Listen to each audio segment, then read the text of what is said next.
Gary Nickerson, And I'm Quinn Taggart. and this is Outside My Window. For those of us with teens or grandchildren in their teens, having them give some thought as to what they might want to do with their lives from a career perspective can be tough. Their preferences might change. Today it's a pilot, tomorrow it might be a carpenter. When they reach grade 10 is when they can start selecting the course credits that they'll need to foundationally support whatever direction they might choose. Some are more generically applicable to multiple opportunities. Others might be a bit more specialized.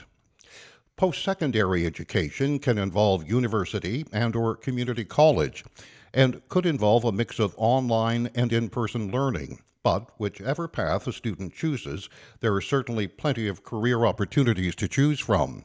We chatted with Mary Thompson, principal of the NSCC Yarmouth, Digby, and Shelburne campuses, about the opportunities via NSCC.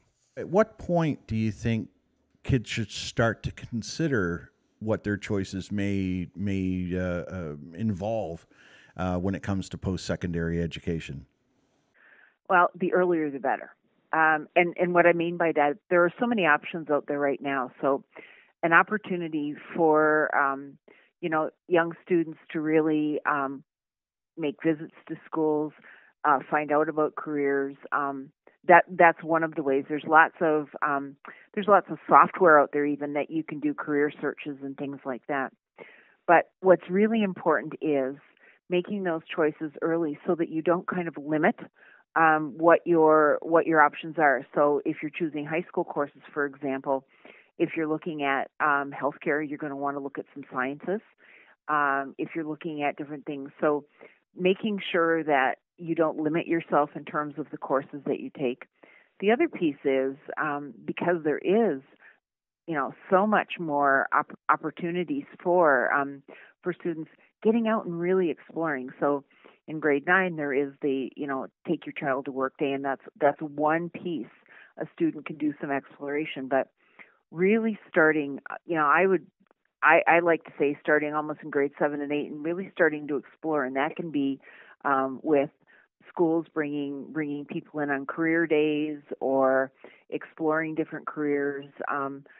So many opportunities to be able to find out about different things, but part of it is really the student starting to look at what are some of their interests, and what do those interests kind of tie into in terms of careers. That's really one of the things. Waiting until you graduate from grade 12, certainly anytime you can make a career choice. But if you're looking at coming out of high school and going into post-secondary, the more preparation that you can do through everything from career exploration to visiting. Just about every post-secondary institution does open houses. They also go to the high schools to be able to do presentations. So really taking part in some of those, and if you've got an interest, starting to learn about what could my interest turn into for a career. One of the things now, because things are changing so quickly, that some of the jobs that you might be training for in the future don't even exist yet. So really looking at what are my interests, what are the things that I really like to do that I'm really good at, and how does that tie into some of the careers that are out there. Are there any, advice you can give for like foundational items? Are there certain types of educational opportunities available that would be suitable for any career line? Oh gosh, again, your communications courses, your English, your maths. Those are pretty fundamental. The ability to be literate in terms of your reading and writing skills. Your math skills are really important regardless of really where you're going. Also, the other pieces around, things like financial literacy as well. Those are some of the really important things, because certainly we know that there is a cost to post-secondary education. So the more financially literate you are, you understand the costs and you understand some of those pieces. But, the basics, really having a kind of a well-rounded education, being able to understand what's happening in the world today, being able to speak both strong oral and written communications are important. And as I said, math skills as well, being able to understand your math basics. Those are some of the pieces. Um, a well-rounded high school education. The other opportunity is that in our high schools we have a wonderful program called Options and Opportunities in most of our high schools, and that allows students to explore a lot of different career avenues as well. So again, just that, take advantage of everything that comes your way. And I guess if I had to give one piece of advice is don't just try to do the minimum. There's so many opportunities out there. Engage in those opportunities and explore some of the things. There's some courses that you like, there's some that you don't like, but you may just be really surprised when you go into something trying creative courses. Certainly your tech courses as well, particularly around digital technology, because everything we do now has a digital connect. Now, things like co-op programs and even volunteering in Oh, some local organizations will give you that additional exposure as they are well. that's just critical. I mean, the co-op programs are wonderful. We actually here at Burge just had a co-op student for the fall, and an amazing young man, and he has an idea of what he'd like to do, and he came and he was here one day a week for a number of weeks and did a great job. And really, we were able to fit him into a number of different activities here. So we tried to give him as broad a range as possible.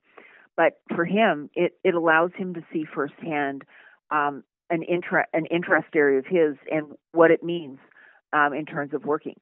I can't say enough about volunteering. In fact, volunteering is something that not only broadens your horizons, but it allows you to see so many different areas and explore things.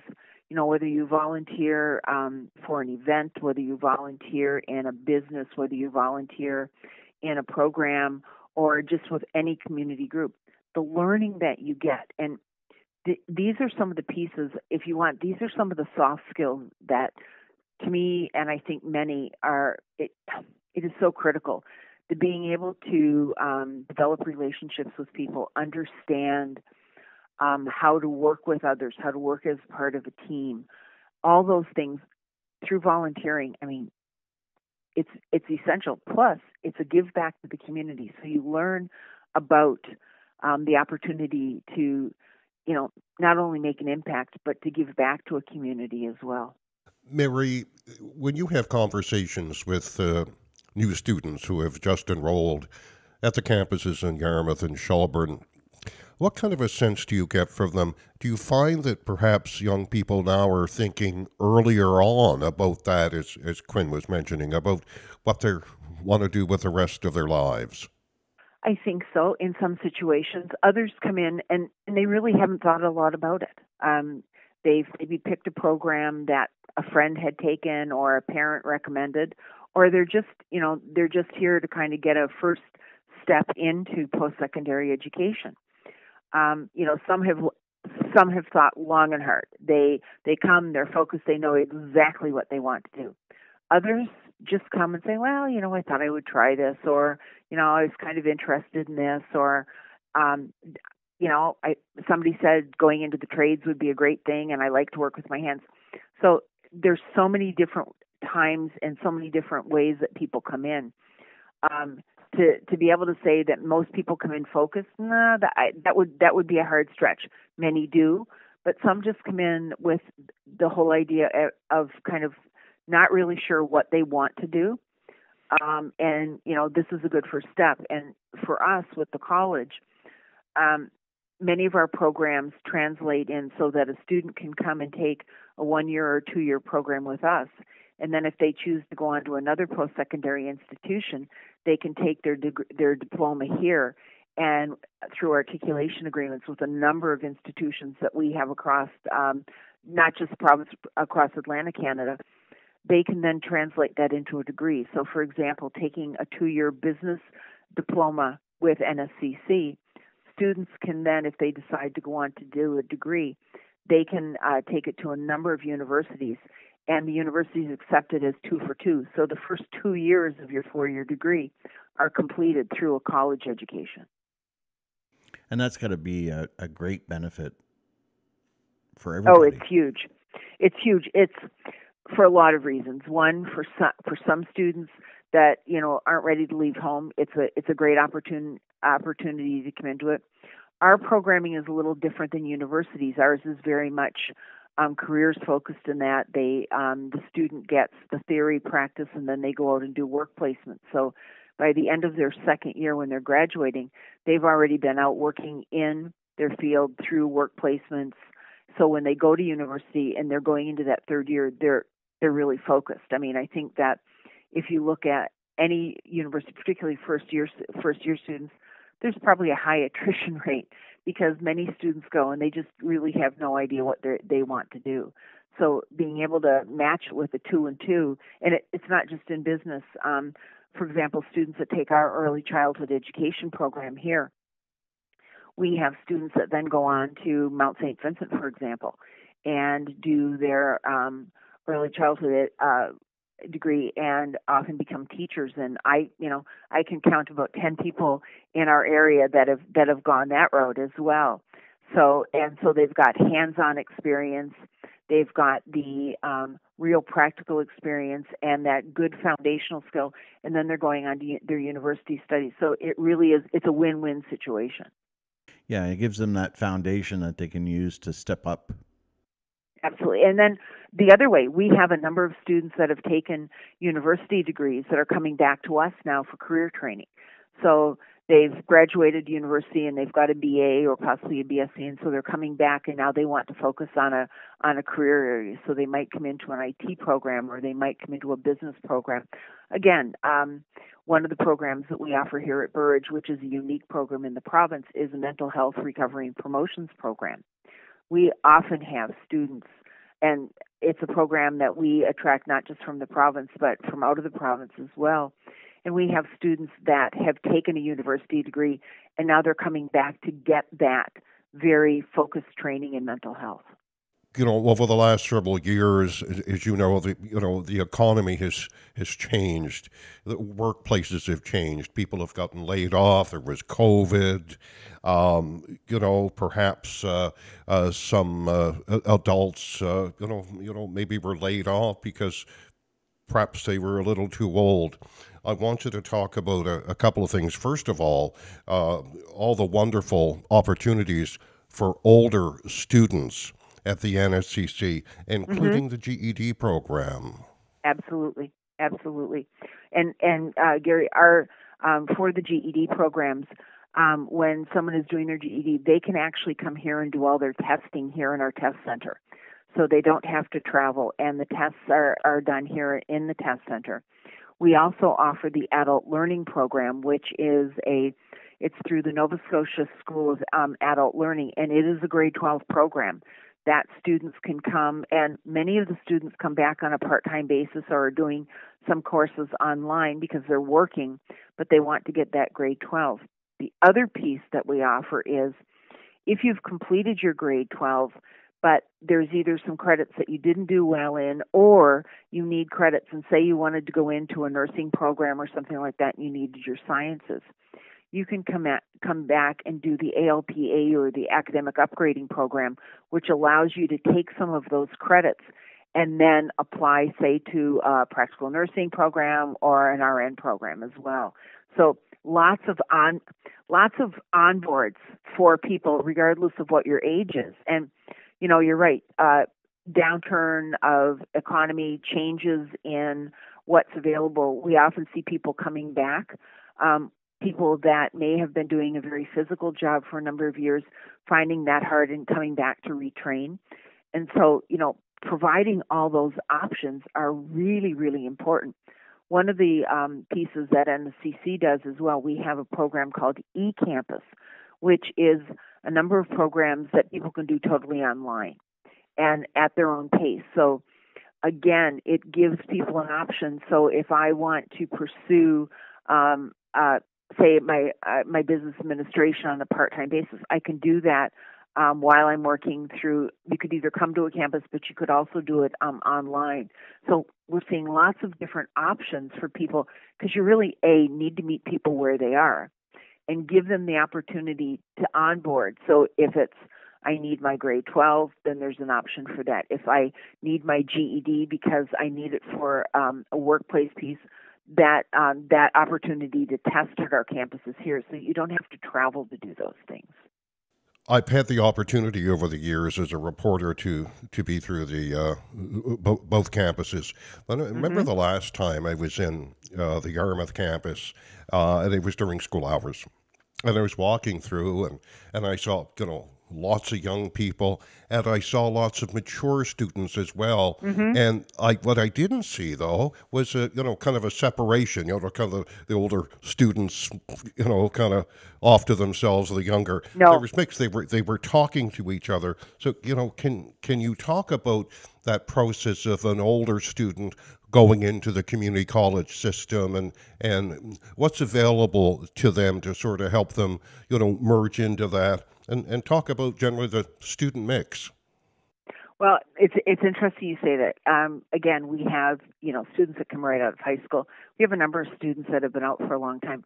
I think right now, our average age maybe is about 26, but we have people up into their 50s. Some that have come back simply because they want a second career. I have some students in our carpentry program this year. We have a wide age range there, and we have some people that have come back in. And what you find is the mix in those classes works really well because everybody brings with them a different set of skills, and so. Some of our students, some of the younger students may be a little bit more tech savvy, but many of our older students have other skills that they can share. So we often see tutoring situations where someone, we pair students up in that regard, but lots of supports here. So, for example, a student who's been out of school for a little while and maybe is struggling a little bit with their writing skills, through our library programs, we have writing tutorials. We have programs to be able to match people with tutors. If it's technology that you're struggling with, that it's a little bit new, we have programs that can help support that. So, regardless of kind of the age of somebody coming in, if they're feeling like, oh gosh, how am I going to do this? We've got supports in place to be able to do that. But when you see the class mixes, it's really interesting because you don't see generally the younger students and the older students. You see the class coming together, and that's what's really interesting. People will pair together for projects. People will get together for different learning opportunities, and we've had. I can say over my the whole time that I've been here, I can't really recall a situation where we had a divide between younger and older students. What sort of mix, Mary, do you see between locals and those coming from away that are at the Burridge campus? It really is program dependent in many ways. Now, certain programs, for example, I mentioned our mental health program. Because it is the one-of-a-kind program in the province, we have, that would be a greater mix of students from all locales. Our continuing care programs, because we do have a program in Shelburne, we have one in Digby, we tend to have people that are a little bit more local. But we have a general mix between our tri-counties, but in the continuing care program, probably a higher mix of people that stay closer to where they locate. The practical nursing program, because it is such a sought-after program across the province, every one of our programs across the province has a waiting list. So people tend to apply and go where they get in. The majority of students probably, if I looked at that program, probably about 2/3 probably come from the Tri-County area. But then we often have students that come from the Halifax and beyond because this is the first place they were able to get into the program and they want that program so bad. Our trades programs generally fairly local, and by local I mean the Tri-County area. But each program is a little different. And again, people will travel. One of the challenges. I mean, we're starting to see a lot more international students, which is really great. But our challenge, and not just with international students, with everybody, is housing. That is probably one of the biggest pieces students find trying to get housing really challenging. And we've lost particularly international students because they weren't able to secure housing as well. So we're not unique. Every one of our campuses, I think, across Nova Scotia would tell you the same thing. Housing in general, rentals are hard, but for students, incredibly hard. Mary, I know that you and the faculty take great pride in all of your students when they, when they achieve their goals. But I want to sort of go back to the mature students. Maybe someone who's gotten their GED. What's that like? Give us a sense of that.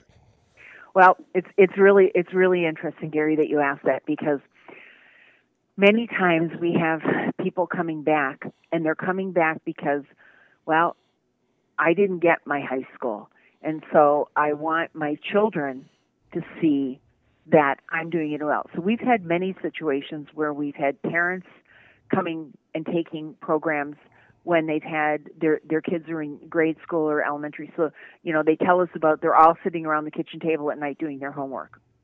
But I think the things that are the most impactful is when we're standing on the stage and the students come across to get their diplomas, and you see in front of you their children, or in some situations grandchildren, cheering them on. It's incredible.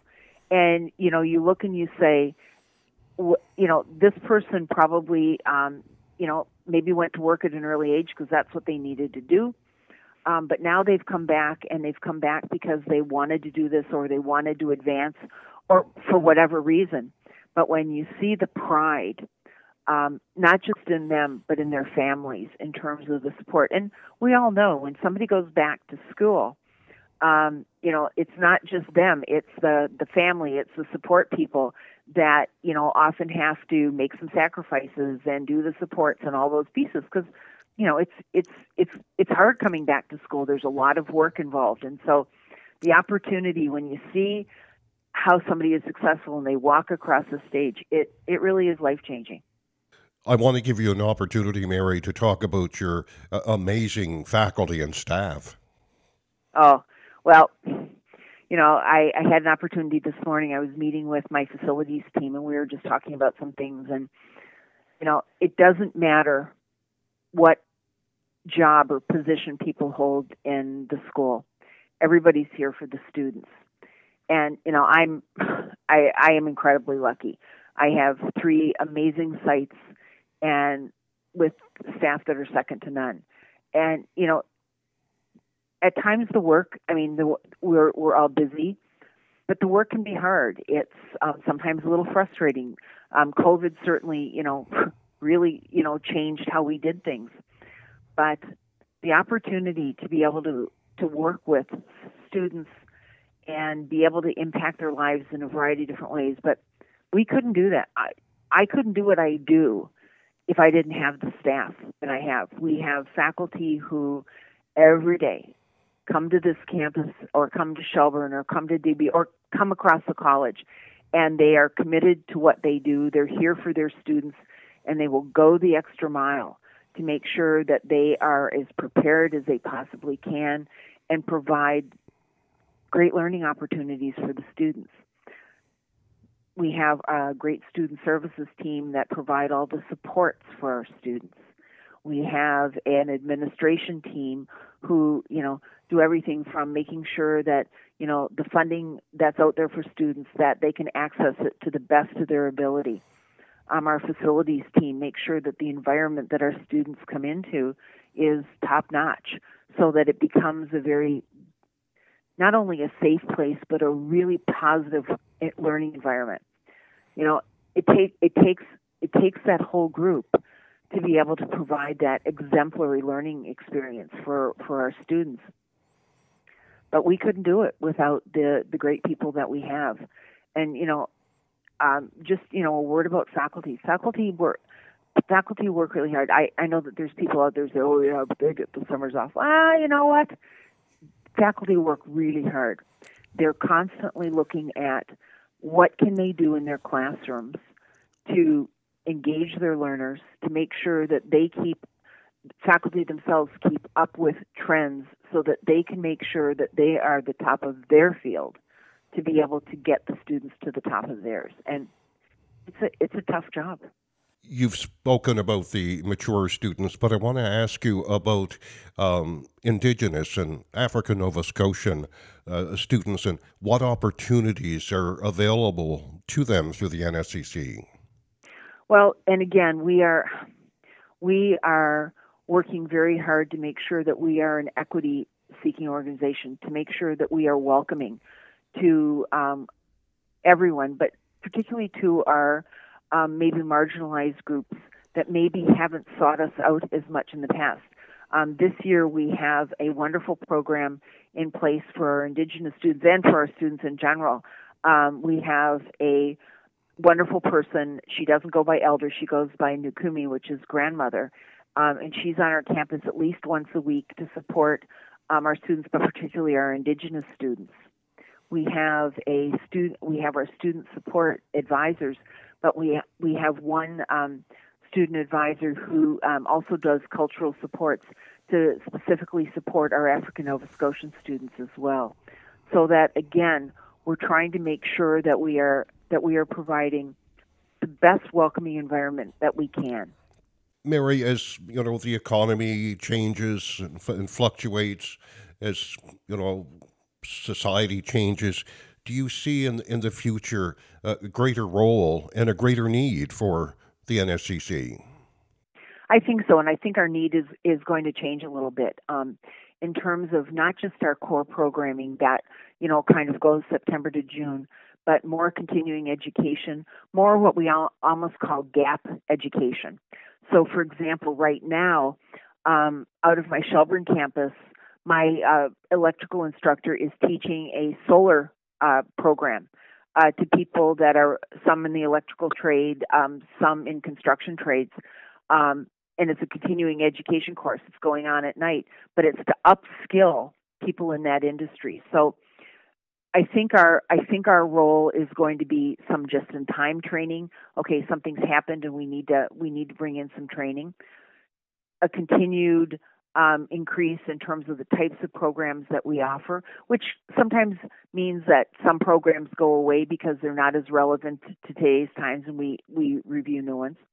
But also making sure that we are providing options for people. So, for example, if we often work with all the economic development groups.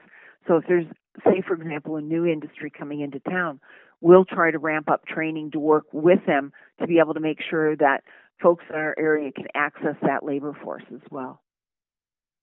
So, Mary, if anybody wants, needs, or desires more information, what's the best way to kind of go about that? Call us or go on our website.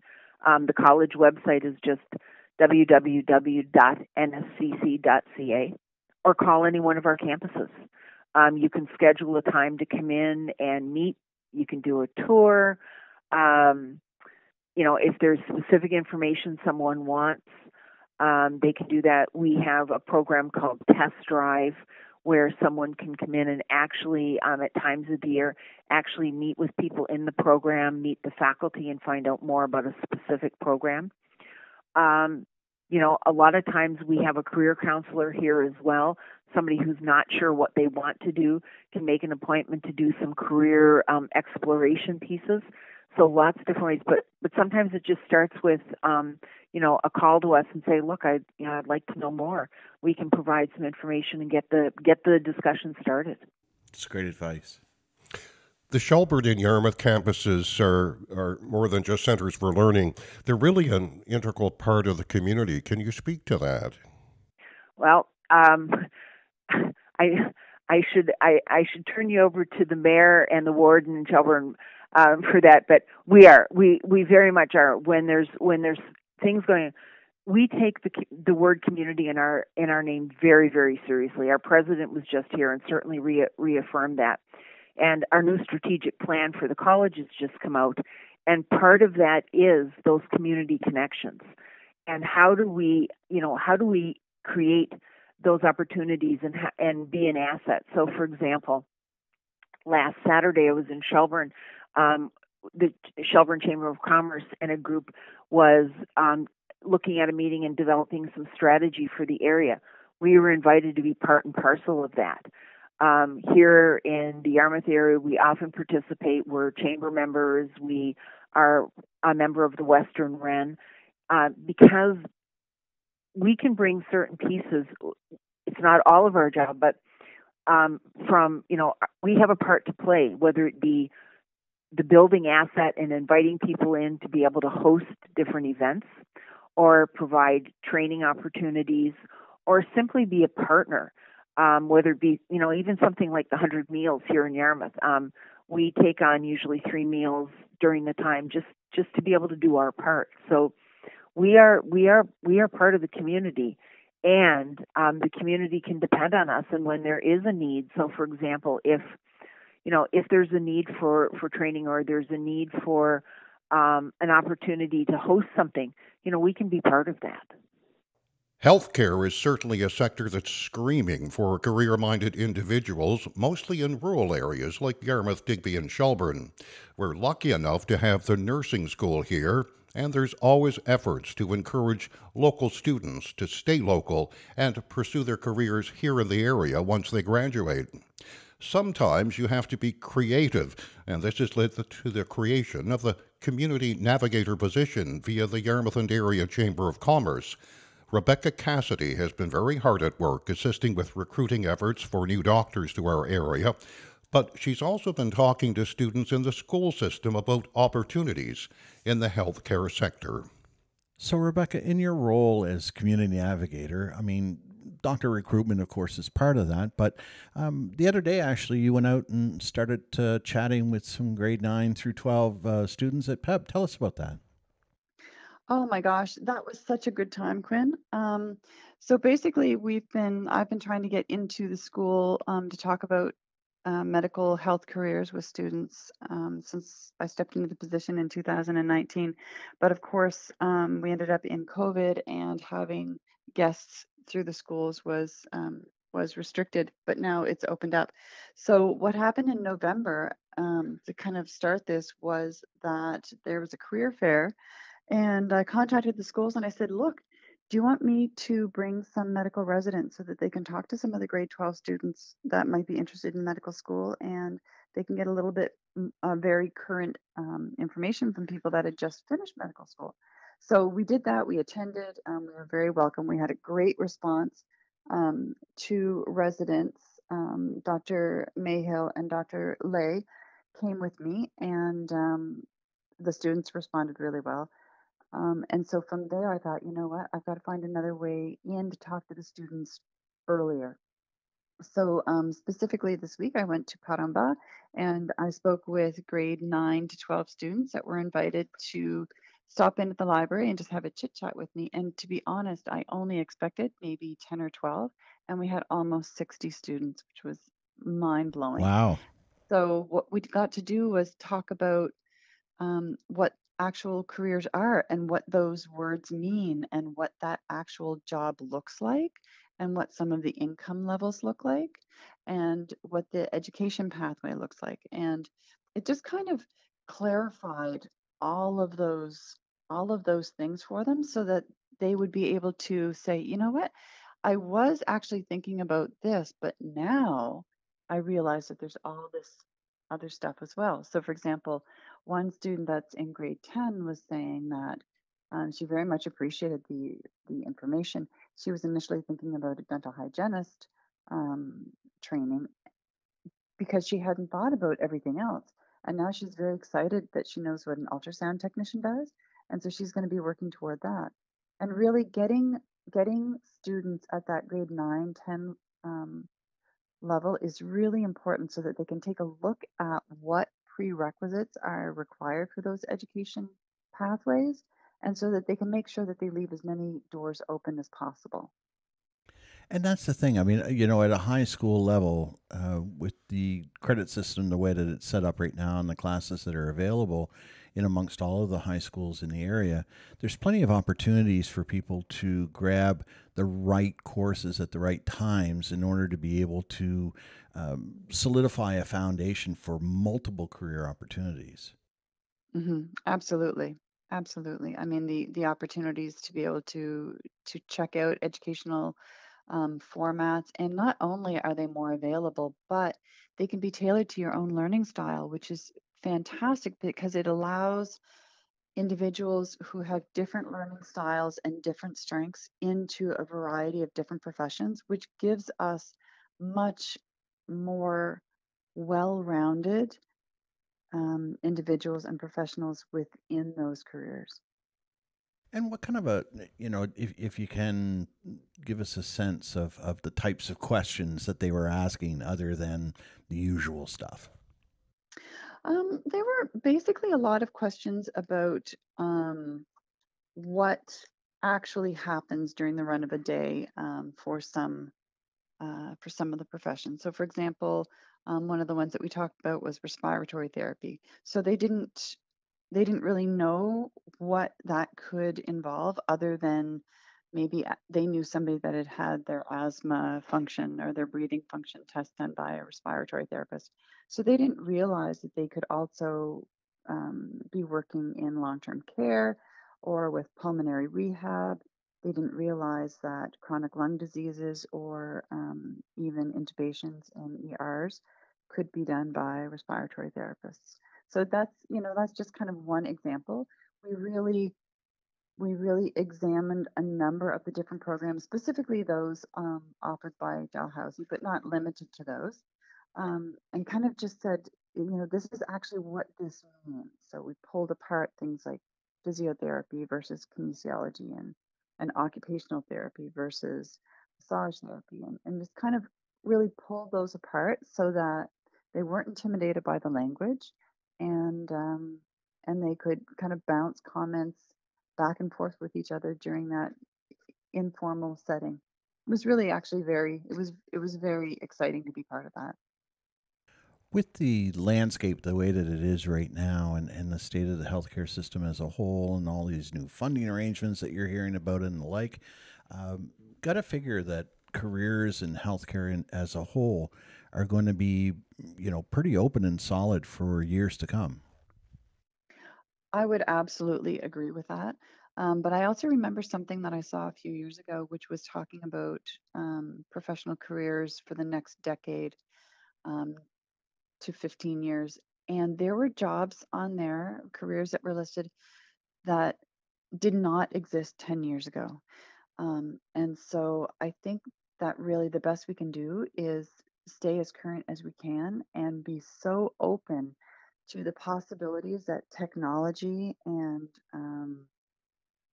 science and funding, those three things together are going to open up so many different doorways for professions, not even limit, over and above healthcare. There are just going to be so many more occupations that we didn't think about when we were in school because they just literally didn't exist. In your opinion, uh, at what point do you think it's ideal for someone to start considering, what their career path might look at? Is it 7 and 8, or, is it 9, 10, 11, whatever? Well, I'm certainly not an educator in any way, shape, or form. And I think that there's probably a developmental stage where we begin to understand what kind of a learner we are and what our strengths are. And there are a lot of excellent professionals within the education system that can guide students into kind of figuring those things out. Are you an introvert? Are you an extrovert? Do you like to be very detail oriented? Do you really feed your creative spark by working with people, or are you better off working on your own? And I think these are all things that students are much more aware of now than they used to be. And I think that as soon as they begin to kind of figure out who they are as people and how they learn and what sparks their passion for learning, that's when it's best to look forward. And I think that, some of these co op programs that are available in the high school system now are helpful as well because then it gives the kids an opportunity to see some of that day to day operations. It absolutely does. I remember we had a co-op student at the physio clinic that I worked at, and I got to spend a fair bit of time with the student as well as a massage therapist. And so they got an excellent perspective of physio, occupational therapy, massage therapy, and the additional um, roles within the clinic that kind of helped it all run. The only weak point in those is that we have to have enough capacity within the system to allow professionals to have a little bit of space to have students come in. And that is something that may not always be available. I would like to say that it was an excellent experience at Paramba. I hope to do it with more schools in the future in the area. It really is a long-term range as part of the 10-12 year long-range plan for recruitment for the area is to encourage those students that come from rural communities to want to go back either to their own rural community or to a nearby rural community. Um, and it was so positive all the way around between the students and the staff at the school that we've already made plans to repeat this again next year. So I'm looking forward to that in the future. High school cooperative education helps students plan their education and get hands on experience in potential careers while they're still in school. The two central purposes of cooperative education is to assist students bound for post-secondary education and or the workplace to make informed decisions and to acquire relevant knowledge and skills. In this way, transitions from school to work and or further education are made more successfully. We chatted with Josh Cochrane, a YCMHS student that's taking advantage of this program and worked on site with the MC Media Group while on his path to a career in broadcasting. Hi, I'm Josh Cochrane. I'm part of the co-op program at YCMHS. Josh, how did the co op program come out? Like for you, how did you get involved with the co op program? Well, I'm part of the TAP program, the Technology Advantage program at YCMHS, and we were looking for co-op placements around our community that were technology based. So, for example, my first co-op placement, which was from, I believe, March of 2022 until June.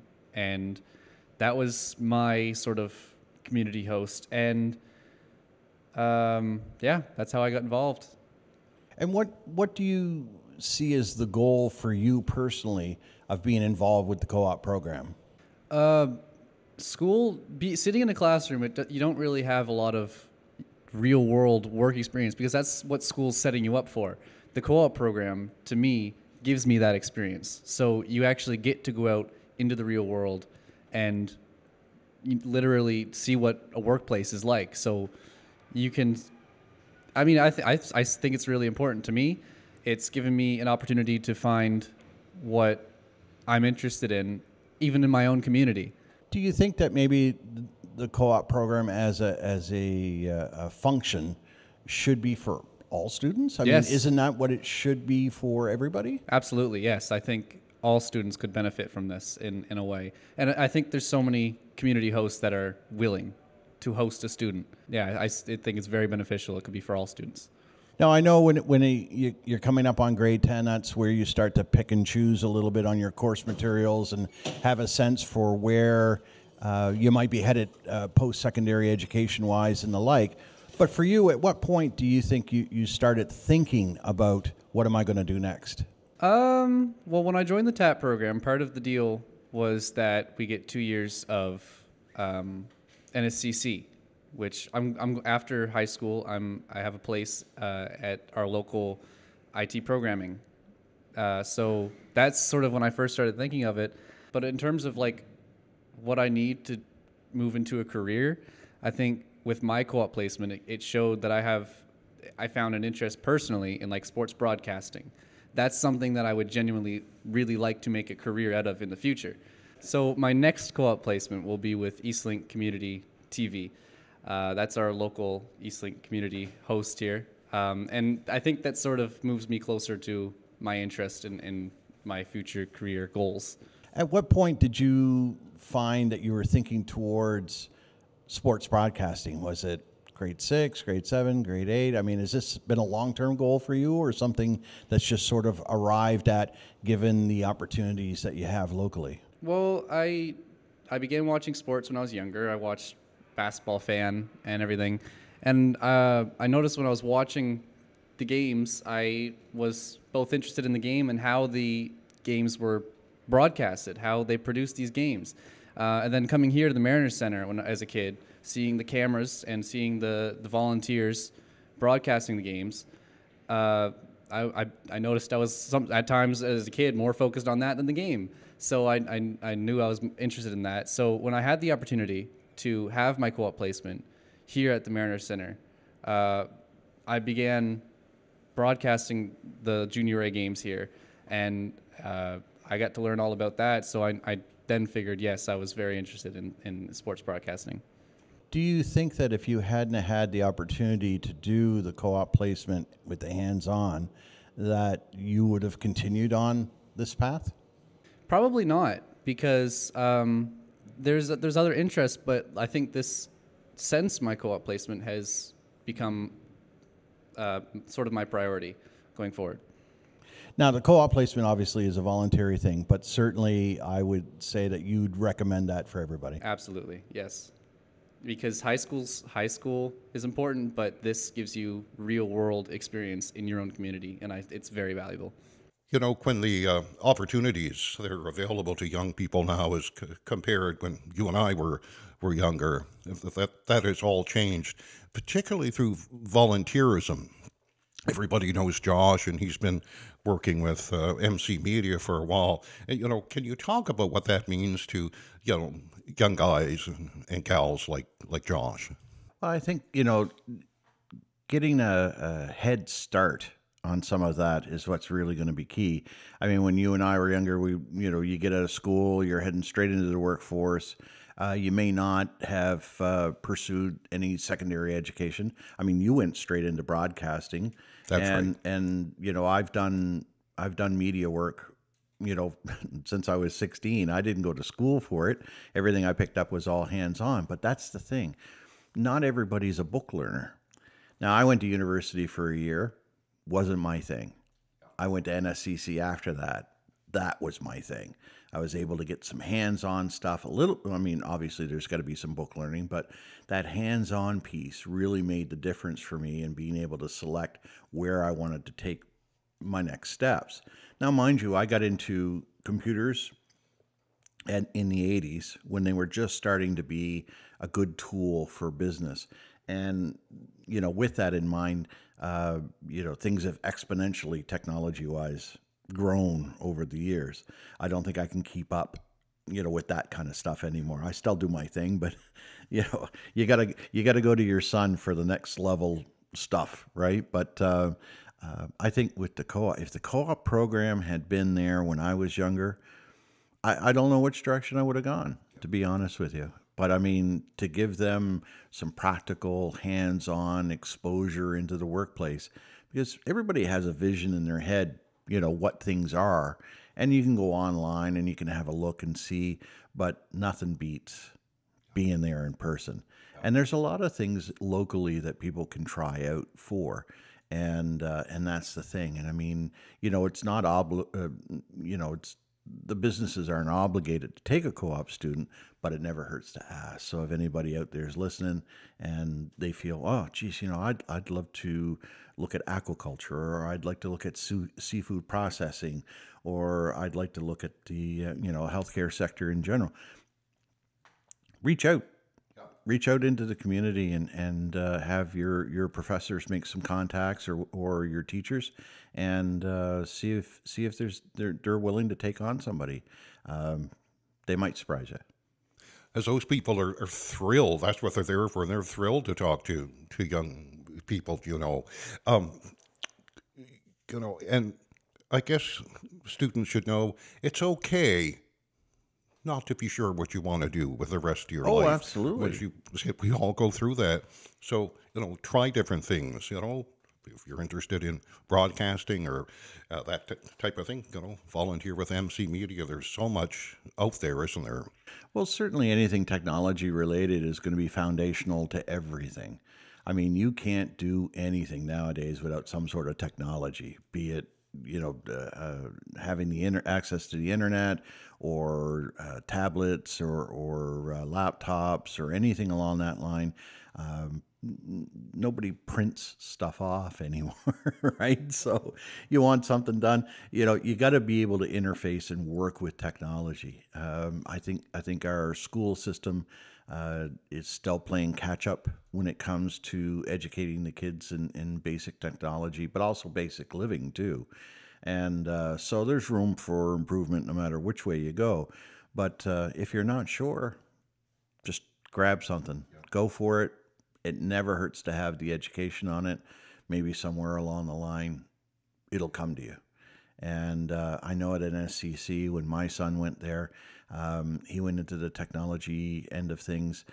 And the first year of the 2-year program was foundational. So there was a wide variety of different things. And then in the second year, you kind of specialized, whether it was networking or programming or web. It was part and parcel with how that goes. But talk to somebody. If you know somebody that might be in an industry that you're looking for, just find somebody online and chat with them and get some guidance. And who knows, it never hurts to change gears. I mean, I went 20 years in finance and admin, and then I went and then changed careers into domain names. And I still was able to continue doing what I was doing with the media because that was my volunteer base. So as long as I'm in the community, I can still do that part as well. So there's plenty of room to grow out there. And if anybody's stuck for opportunities, if they're stuck for contacts or whatever, just reach out to us. Between the two of us, Yeah, that's right. we know a lot of people. It might be able to guide you in the right direction. Yeah. Quinn is a longtime volunteer with MC Media and a senior mentor.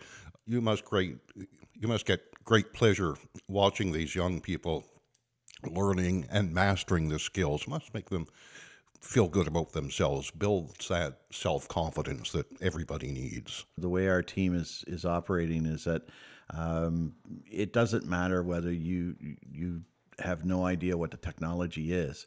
It's in the creativity. It's a visual thing, right? Yes. Being able to do television is to be able to capture the audience and draw them in. Hockey's easy because it's sports, it's fast, it's fluid. Some of the other stuff's a little bit more thought-provoking, or it's got to draw you in. You need to kind of ponder it a little bit. But sports presentation, it's pretty easy to deal with. And we've been lucky with all of the co-op students that we've had. Some of them have stayed and volunteered past their hours, and that's great. But they're high school students. They're going to go on to other things, and we're definitely happy and glad to see people pursue their dreams and go on to be in broadcasting or otherwise. Maybe it's just foundational. Maybe they just want to understand the tech behind it, and no, okay, that's it, and we'll move on. But somebody like Josh, who wants to go into broadcasting, this is going to give him hands-on experience that'll look good for him. Quinn, thanks so much. Excellent, thank you. I'm Gary Nickerson. And I'm Quinn Taggart. And this has been Outside My Window.